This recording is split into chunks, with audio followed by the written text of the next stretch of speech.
So what are you going to do today? Do you have an extra 15 minutes to spare? Well, that's great because I am coming to your office, and when I come, I'm going to bring a $100 bill and a 6-foot wooden plank. And assuming that I make it past security with this plank, you probably are going to give me a pretty weird look, and you'll try to curb your curiosity, but eventually you will ask the question, "So Tiffany, what's up with that slab of wood?" Well, I am glad that you asked, and I'll place the wood on the ground, and I'll put the $100 bill on the other side, and I will tell you that if you can successfully walk from one side of the plank to the other without falling, you can have that $100 bill with no strings attached. How many of you would pass up that money? Not many of us. I don't really see any hands up. The point of this illustration is that when the risks are relatively low, it's very easy to make the decision to move forward. In fact, you hardly stop and set back and really think about all the steps that you have to make to move forward. You just kind of instinctively go.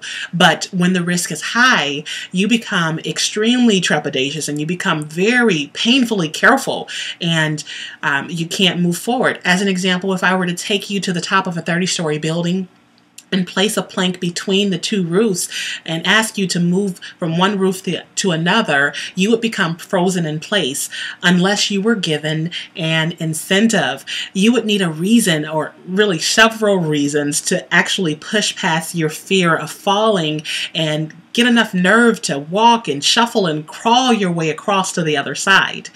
In order for you to move, the reason has to be greater than the risk. The reason has to be bigger than the risk. How about a fire? Is that a good enough reason to get to the other side? If that building that you were standing on, that 30-story building, were on fire and there was no way down and there was certain death that you would face if you stayed, in that scenario, I think the reason would be better and bigger than the risk. And you'd probably close your eyes. Well, probably not close your eyes, but you figure out a way to get across that plank. If you have a business and your traditional marketing consumes your marketing mix, then you're standing on a 30-story building that's being consumed with flames. I hope you realize this. I hope you smell the smoke. The other building, the safe building, is the building of inbound marketing. If you take a closer look at traditional marketing, it's not hard to see why this building is burning.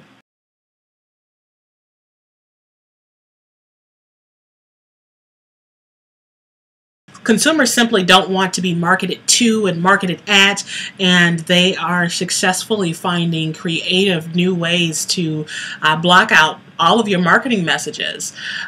With television as an example, many of us have DVRs and TiVo. We don't have to see the commercials if we don't want to see the commercials. We block you out. With radio, many people are using Sirius and satellite radio. That's all commercial free. And even if you're not listening to those radio stations, you've got an iPad, you've got an MP3 player. So your radio advertisements that you're sending, they're not even reaching a lot of consumers. The same is true with newspapers. If you're advertising with newspapers, less and less people are actually reading the physical newspaper. And when you see an entire industry, the entire print industry is basically in the gutter. You know, it is drowning, and their online counterparts are kicking their butt. They've become more popular.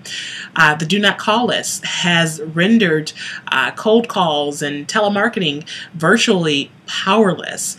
There are 300 million plus people in America, and on the do not call registry, there's about 200 million names. That right there, those numbers tell you something.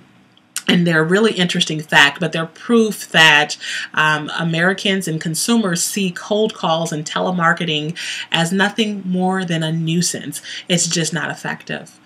Email and direct mail also have followed suit. My email box has a spam filter, it's got a junk mail filter, and even if your message somehow gets past those two things, my keyboard has a delete key. I am not going to look at your message if it's something that's unsubscribed unsolicited and that I'm not interested in, and that doesn't benefit me.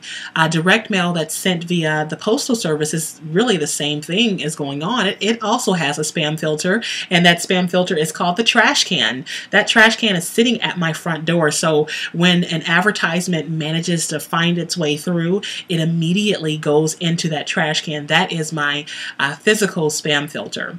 So consumers are sending out a very loud message, and that message is to marketers, they're telling you to talk to the hand. You know, they don't want to listen to what you have to say. And as a result, traditional marketing, as we know it, is no longer effective. Now, it is a burning building that is about to collapse. There's no question about that. And isn't that enough reason to move to the other side? In addition to escaping the inevitable building collapse, moving to outbound or to inbound marketing has some other amazing benefits. For instance, it is less expensive but delivers a greater return on investment.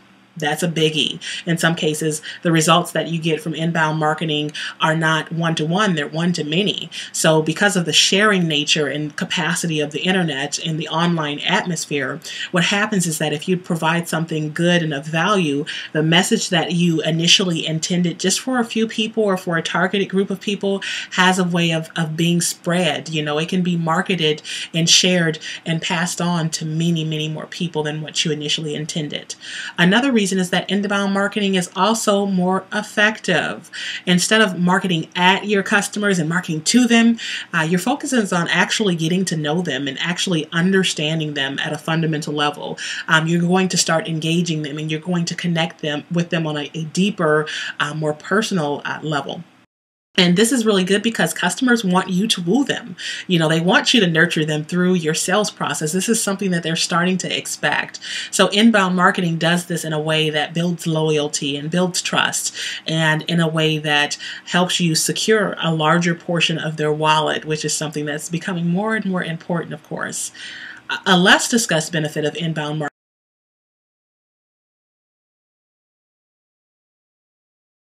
you know, the length of time that your marketing campaigns actually stay out there. They don't actually die. With television and newspaper and radio, those ads are here today and they're gone tomorrow, and they're the benefits, the little benefits that they do provide, they're gone tomorrow as well. But with inbound marketing, you put the effort in, and your marketing efforts never actually die because they stay out there and they have a compounding effect, and as they're being used again and again over and over without requiring any more effort. So you've got yourself two options here.